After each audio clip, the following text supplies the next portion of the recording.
In this video, I'd like to go into why you should reconsider moving and living in Malaysia, specifically Kuala Lumpur. So to be clear, this video is going to be talking about things I noticed over my multiple trips to Malaysia and multiple months staying in Kuala Lumpur over the last few years. So in this video, I'll talk about things you should be aware of before you actually make the leap and move to Malaysia. So to start off, I'd like to talk about one of the worst things, and that is how car-centric Malaysia is. Specifically Kuala Lumpur, but really this applies to the entire country. So if you want to do anything in Malaysia, you pretty much need a car or you need a driver. So this isn't a big issue. You're a tourist, you go there, you can enjoy yourself some Grab. Basically Uber of Malaysia. It's not a big deal. It's not too inconvenient. You can get a car, you can go somewhere for a few dollars. However, everything is car-centric, and if you've grown up in the US or you went to the US or you just experienced one of these car-centric societies, Canada is a little less car-centric, but they're kind of there too, or Australia, something like this, you'll know it comes with some downsides, and Malaysia shares all those downsides. You want to walk somewhere, it's horrible. You want to go walk, say you're living in one of these suburbs of Malaysia, you want to go walk to the city center. It might take you 8 hours to walk there. That might sound ridiculous. No, it's not. It's not that it's super far, all of this. No, it's just that the way the roads are designed is that you'll have to literally walk on a highway, or you'll have to walk on this way multiple kilometers down a road just to find one little road that has a way you can walk where it's not the highway to go over into the next area. So it's just horribly designed. The roads are terrible, and you're gonna hate it if you like walking around.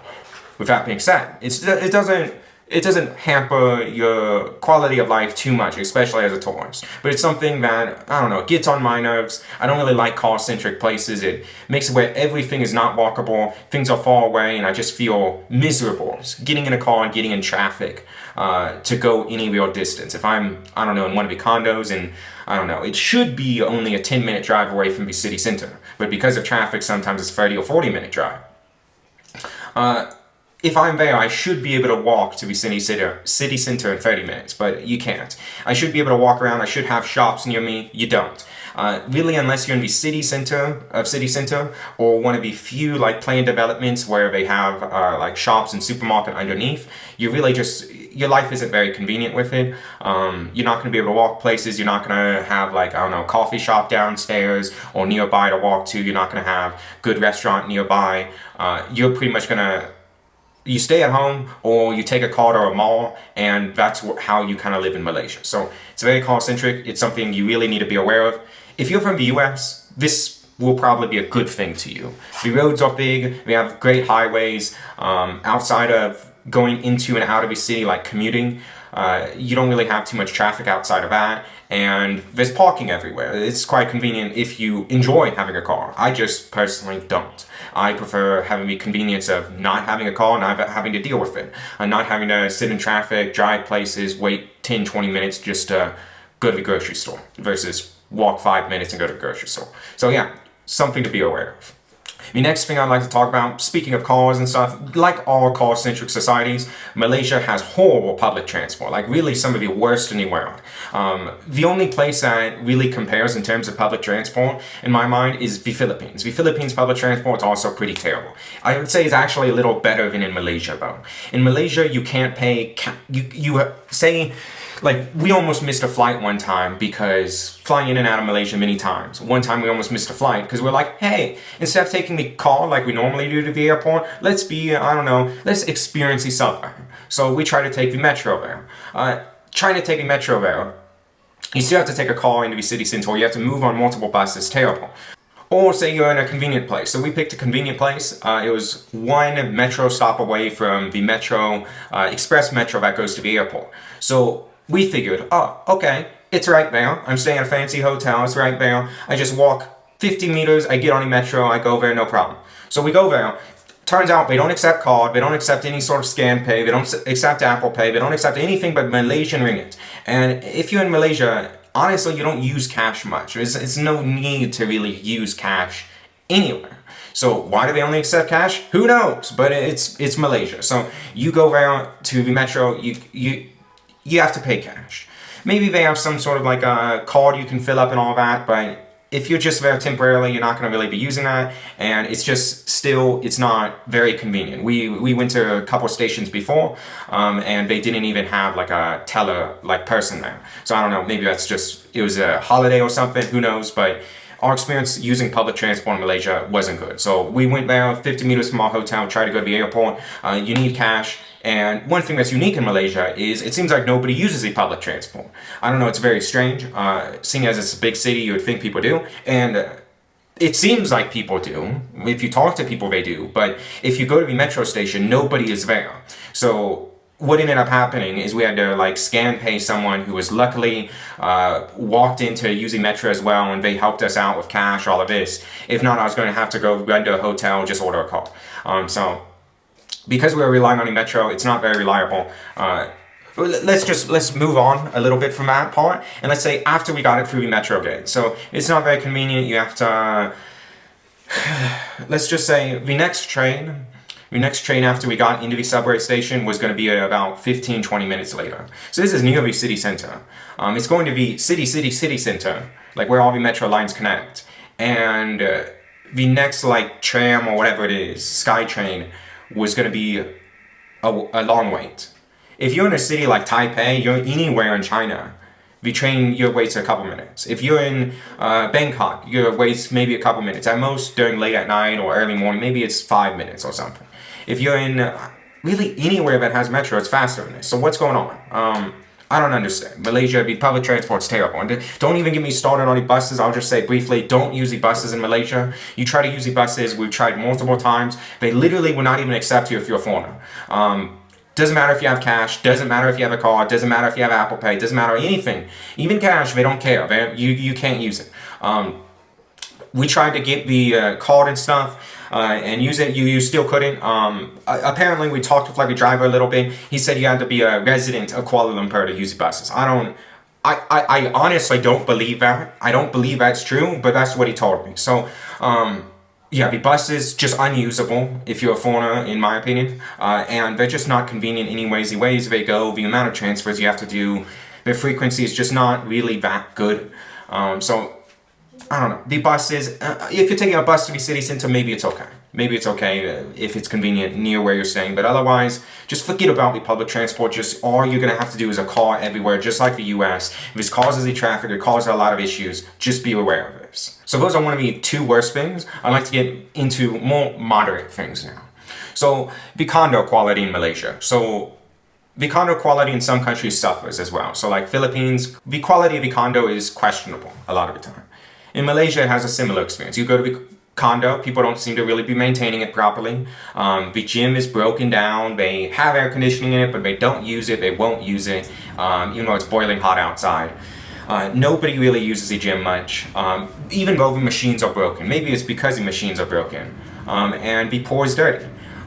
Why is this the case? Who knows? The building, like that experience I'm talking about, happened in multiple different condo, Airbnb type places we stayed. And they weren't the cheapest building, they weren't the most expensive building, mind you, though. But these buildings were only a few years old. What the hell's going on? Why is the gym broken? Why is the pool not super clean? Why does it have this miserable atmosphere? Why is it not being taken care of? I don't understand. It seems like the building quality in Malaysia just isn't there. I thought it would be a good place to buy like a second home, like in Malaysia My Second Home program, go through one of these sort of things, get residency, all of that. But honestly, the condo quality is just abysmal. Some of the worst in the world. Trying to think I wasn't, even though I've been there multiple times and stayed well over a month multiple times, I don't think I ever found a condo or a hotel that didn't have major issues. So, yeah. There are ones you could tolerate. Okay, there was one hotel that was good. I think it's like commune living or something. It's near a park in the southeast of the city, or a little south of the city center. But everything else in Malaysia, just the quality is just not really there. Of course, if you pay a very high price, you pay, I don't know, $100 a night, you might get some decent quality. Over $100 a night. However, it's Southeast Asia. You shouldn't be paying $100 a night for a studio or one-bedroom condo that's nice. It should be much cheaper than that. If you go to city center in Bangkok, it's not that expensive. So you can get better quality for a price in other countries, such as Thailand. But let's talk more about quality for a price. So what you're getting versus your quality is usually quite low in Malaysia. So the same applies. You get in a car in Thailand, say a Grab car, basically like an Uber of Southeast Asia. You get in one of these cars. In Thailand, the car is new. It's half the time maybe it's electric, or less than half the time. 20% of the time it's electric. It's usually pretty nice. It's new. The driver's friendly. The car smells clean. Malaysia is not that way. You get in one of the cars. A lot of the time it smells of smoke. The car's run down. It's never electric. I don't know what's going on.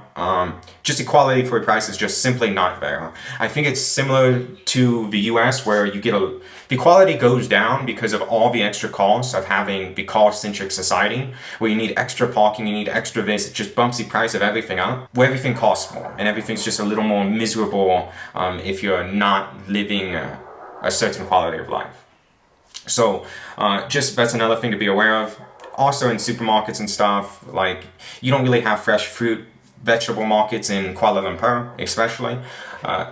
Most of it, like the quality isn't bad, but it's supermarket stuff. So it's not the best quality. It's not absolutely horrible quality, but the prices for the quality you're getting is simply not there. It's much better in Thailand, the Philippines. It's way, way better in China, or honestly, most of the world is way, way better quality for a price in Brazil, for everything in Malaysia. So just keep that in mind. The quality for a price is not too great in Malaysia. And yes, to clarify, that also applies to the condos. While I thought the condos were cheap in Malaysia and were potentially investable for a second home, the quality for a price you're getting is just really bad. It would be better to buy a condo in the Philippines or in Thailand or somewhere else. The quality in Thailand is much better. The quality in the Philippines is sometimes questionable, but the prices are cheaper. And you have better, to me, life in the Philippines is better. But yeah, let's move on. The next thing I'd like to talk about is scams. So I don't know what it is with Malaysia. It's the only country I've really experienced in the world where it's almost unavoidable to get scammed, and they have so many scams. The big one and the main one that you're constantly going to have to fight, especially as a tourist, but even if you're trying to rent longer term, is people just stealing your deposit. So no matter where you go, unless you're staying at some big name hotel like a Holiday Inn. We ended up staying at Holiday Inns, and in the future we'll probably just stay at Holiday Inns because of how bad of experiences we've had everywhere else. But if you go to just any old hotel, or especially the Airbnbs, you arrive, the person checks you in so you cannot cancel your booking, and they give you the key. Or right before they give you the key, but after you're checked in, so you can't cancel the booking, after you pay, they say, oh, we want a deposit. And the deposit's usually going to be around 200 to 300 Malaysian ringgit. This is, I don't know, $50, $60, somewhere around here, maybe a little more. And most of the time they try to steal it, or they do steal it. So yeah, and if you don't pay, so one example was we booked a hotel. It was at like a service condo. We show up. We give the guy our passport, or my passport. They didn't need both of our passports, but I gave my passport. The guy checks me in. Everything, like on the app, everything's like checked in. He's like, okay, your room will be ready you're a little early. It'll be ready in like 10, 15, 20 minutes. Can you give me your phone number? I'll call you back. Can you just walk around, wait over there? Yeah. So we went to a little coffee shop down below the apartment and we waited a bit. He didn't call us back right away, but an hour later, basically we could check in. So I go over to get the key and he's like, oh, no, you need to give us deposit. In the listing, it didn't have deposit. I showed the listing, no deposit. Everything, booking confirmation, no deposit, nothing. Well, this guy was demanding a deposit. I'm like, it's not in any of your listing. How do I know I'm going to get the deposit back in the end? He's like, trust me, I'm hotel. He said, I am hotel. Like, no, this guy is not a hotel. This is just a service apartment, it seems like. Just basically an Airbnb listed on a hotel platform. Even though everything appears like a hotel. Of course, it's not. This is just some guy. And he's like, oh, give me deposit. I am hotel. this guy was obviously not hotel. And yeah, I didn't give him the deposit. What happened? I was like, no, I don't want to give you deposit. It wasn't in me listing. All of that. If you want a deposit, then just we don't want to stay here. Well, what ended up happening? He refused to give us our passport back for the next 2 hours. We had to contact, I believe it was Agoda or Booking, one of these websites. I think it was Agoda. And essentially, in the end, we got scammed out of most of our booking. Because even though it wasn't in the listing that there was no deposit, even though this guy started to call me swear words and say your mother stuff, all this ridiculous stuff, he ended up, I don't know how, but the booking platform decided even though it's not in the listing, you have to give him a deposit, even though he's not a hotel.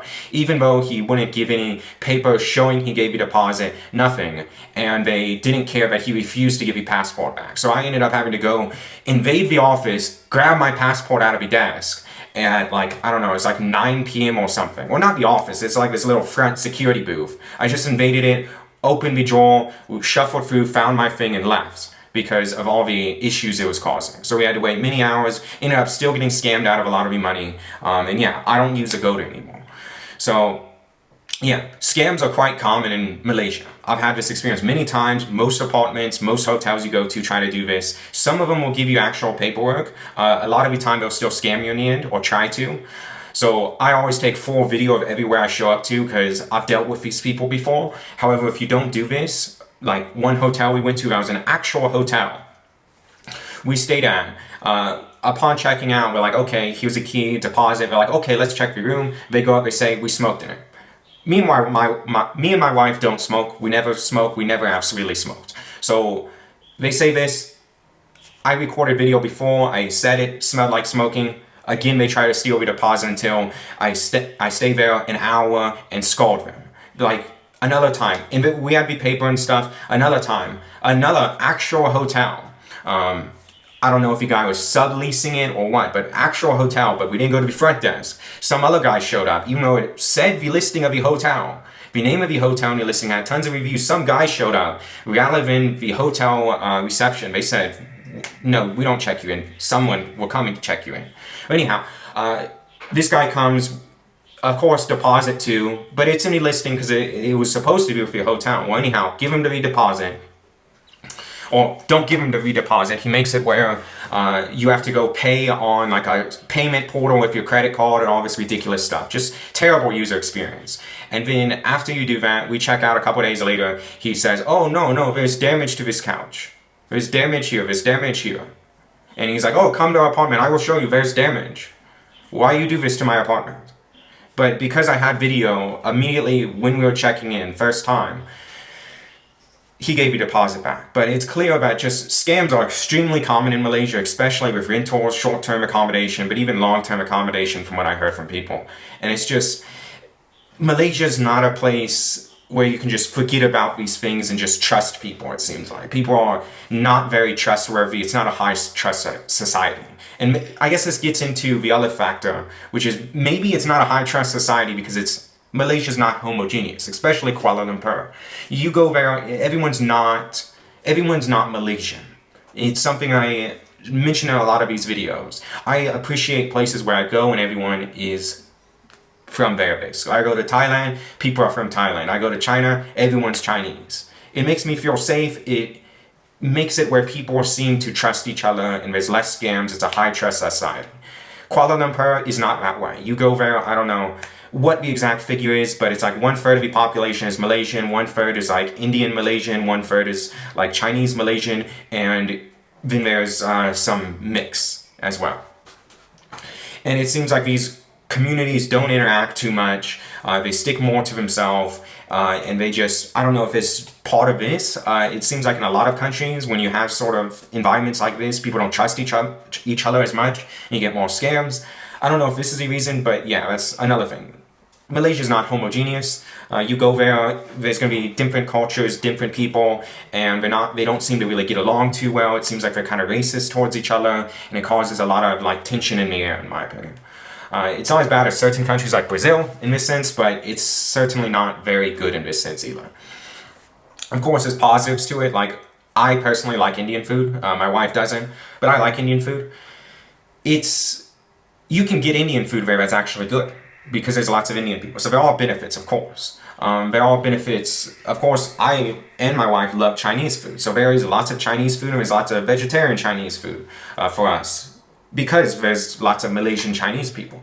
So there are certainly benefits to this, but I don't know if this is what one factor that's contributing to scams or the low trust in society, but yeah, it's something else to consider. It changes the atmosphere of where you are. It changes how people are behaving, and I don't know. I personally prefer homogeneous places more, where the local people are the predominant people. Other parts of Malaysia are predominantly Malaysian, so outside of Kuala Lumpur, it's a little better in this sense, but Malaysia is quite a mixed country due to its history. The next thing I'd like to briefly touch on is nature. Nature in Malaysia is not too great, but in Kuala Lumpur it's particularly bad. So a lot of y'all, if y'all been to Malaysia or you're Malaysian, you might want to beat me with a stick right now, saying, what do you mean there's no nature? Kuala Lumpur has tons of nature. It does, you're right. Kuala Lumpur has quite a few nice parks. It even has like a few 100-acre parks, quite big ones. We even have some nature reserves and some hiking. However, the nature in Kuala Lumpur, everywhere to get there, you must take a car. And it's not a short car ride. Even if you're in a convenient place nearby the nature in one of the condos, developments, to get to the nature, you're gonna have to go on the highway, you're gonna have to go around, you're gonna go transfer, you're gonna have to all this sort of crap. It's gonna be a 20-minute car ride there, at least, with no traffic. And it just, I don't know, to me this is not a very nice way to have your nature set up. I like nature at my doorstep, or I like it where it's convenient and nice to go to. Maybe I have to, like, say, even in Nepal, in a big city, maybe you have to walk 20 minutes, 30 minutes, 40 minutes even, to go get to the nature, and then you're at this huge mountain. Okay. But in Malaysia, it's not like that. You literally can't walk there for most of these. You have to take a car, you have to go on the highway, you have to do all this stuff, and then sometimes it's not even parking if you have your own car, but we don't.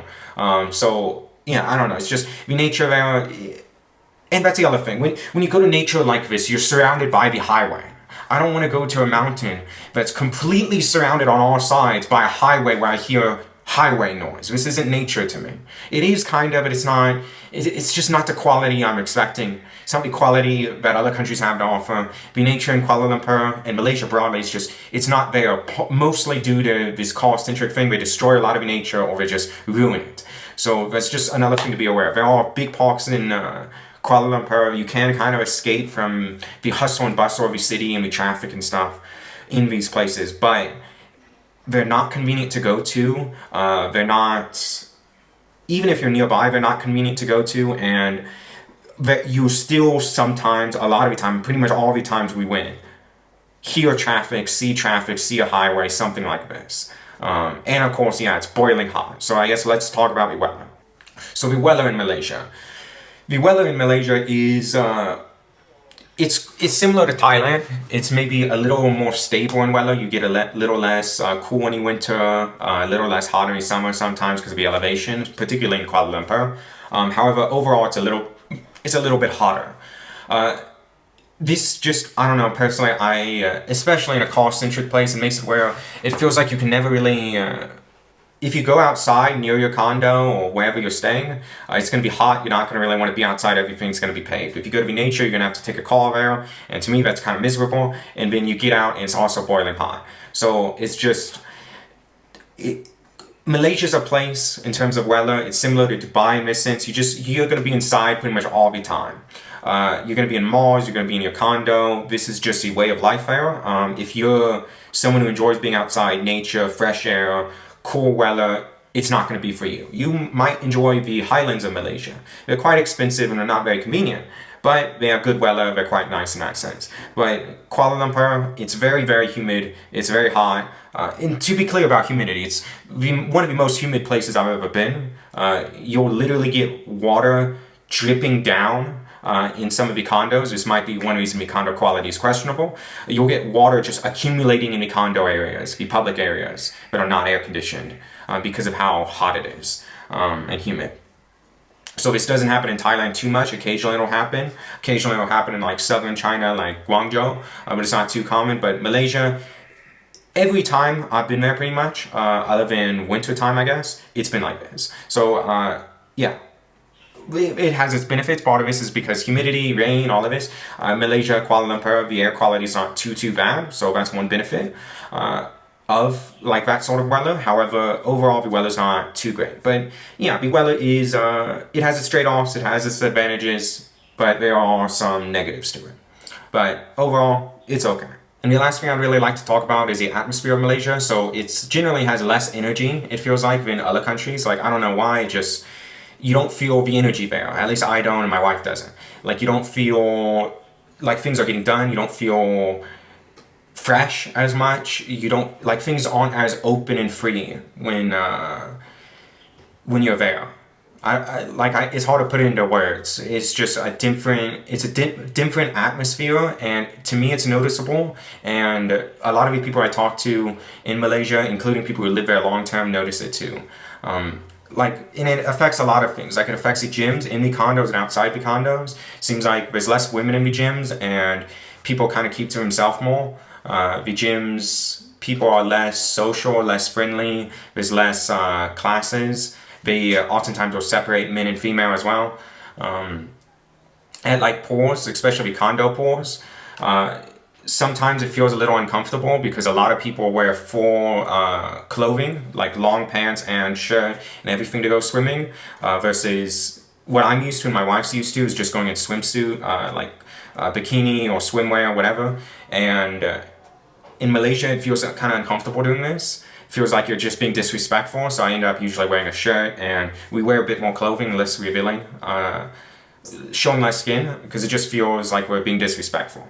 But otherwise, but it's just the atmosphere in Malaysia is different, and it's not like a religious thing, because other like people say Malaysia is a Muslim country, but to me it's not really. Turkey is more of a Muslim country than Malaysia, and I don't know, the atmosphere in Turkey is not this way to me.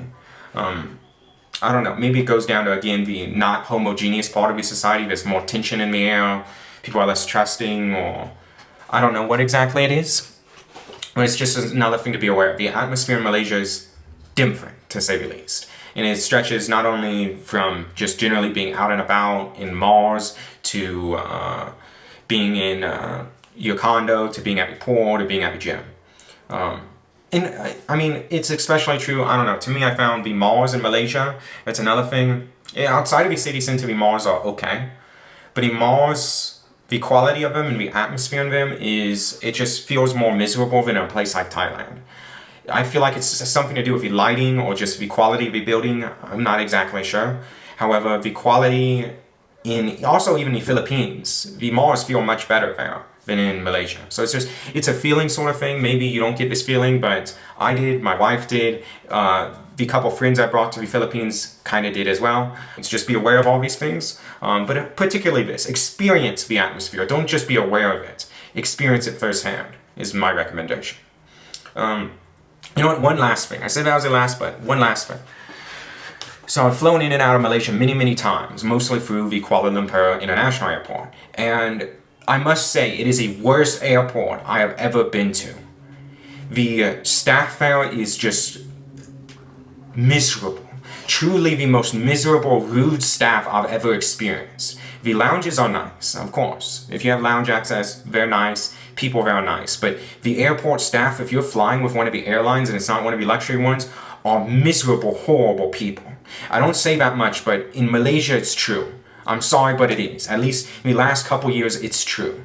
I've flown with AirAsia, I've flown with a lot of the Malaysian Airlines, to say the least, and the staff there is extremely rude. If you're slightly above on weight, if you have anything out of the ordinary, they really treat you aggressively, they're rude, they shout at you, they don't check you in personally, you have to try to check yourself in. And because I go to countries that I don't have visa-free access to a lot of the time, so like most countries don't have visa-free to China, I have an actual visa for this. I also didn't have access visa-free to Thailand, I apply for visas and have valid visas for this. Well, Malaysia, when you try to check yourself in at the check-in booths, you can't do it right, so they just end up telling you to go to the booth where they'll check you in first. like a human will check you in. But you can't go there until you go through the machine, wait at the line, even if you know you're going to be rejected. And basically, the staff there doesn't know what the hell they're doing. They will tell you to go to the wrong place multiple times. Even after you get the paper, they'll say, no, blah, blah, blah, try over here. It's a mess. No matter, even if you know what you're doing, it can take you hours. So the airport there is horrible. The people are terrible, particularly the Malaysian Airlines and the AirAsia. The Malaysian branch of AirAsia is terrible. It's the worst staff in the world. So just people, and I'm mentioning this because people often talk about Kuala Lumpur has fantastic flight access. You can go to all these countries nearby, the entire region cheaply. That's not really true. Unless you're flying on, like now we'll fly on Thai Airways or one of the Chinese airlines, they treat you okay. They're checking people and they're reasonable people.